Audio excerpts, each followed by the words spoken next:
ان لله و انا الیه راجعون. زمون خو کرور ګیلانی وزیر اوس را د چاکالو کو هغه وفات شو. بس دغه زمونږ د پښتنو ول دی کوم چې زمونږ انقلابي ځوان او د خپل حق خبره کوي هغه دغه شان په وینو باندې سور کیږي. زما ټول وروریانو ته ریکوست چې ښه دعا ورته وکړي چې الله پاک مغفرت نصیب کړي او الله پاک ول هغه جنت ښکلي کړي او اعلی مقام ول ورکړي.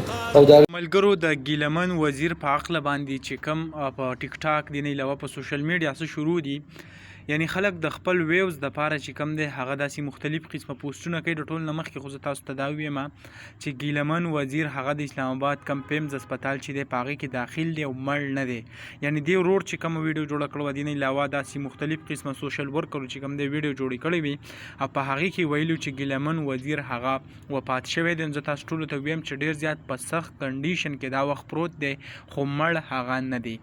مختلف قسمه خلک چې کم دی هغه خپل رائے ورکوي. څوک وایي چې بهر ملک ته دی وی وړل شي او د ایر امبولانس کم سرویس چې دی هغه انتظامات دی ول وکړي شي. حکومت پاغه سره غوږ نه غړي او تر اوسه پورې چې کم دی د هغې حالات هغه که تاسو ته یاد وي یعنی کوم ویډیو چې په ټیک ټاک مخې له راځي نو بېهوشه پروت دی کوم وینټیلیټر چې دی هغه ورته لګېدل دی یعنی ساه چې کم دی هغه ورته د مشین په ذریعه باندې ورکوي. کم بلډ پریشر په باره کې موږ خبرو وکړو نو هغه هم ډېر زیات کم دی. تر اوسه پورې د ډاکټرانو کومه وینا چې دا په هغې کې څه خواله ویلا نه دی راغلی وایي که څه قسمه خواله څه پکې راتلو هغه به موږ د کتونکو سره شیر کوو. نو تاسو ټولو ته یم که په دې چینل څوک نه وي هغه سبسکرایب کړئ چې څه خبر راتلو به موږ تاسو سره فوراً چې کوم دی هغه شیر کوو او تاسو به د هغې نه خبرو. انشاءالله بلې ویډیو کې میلاویږو. الله حافظ.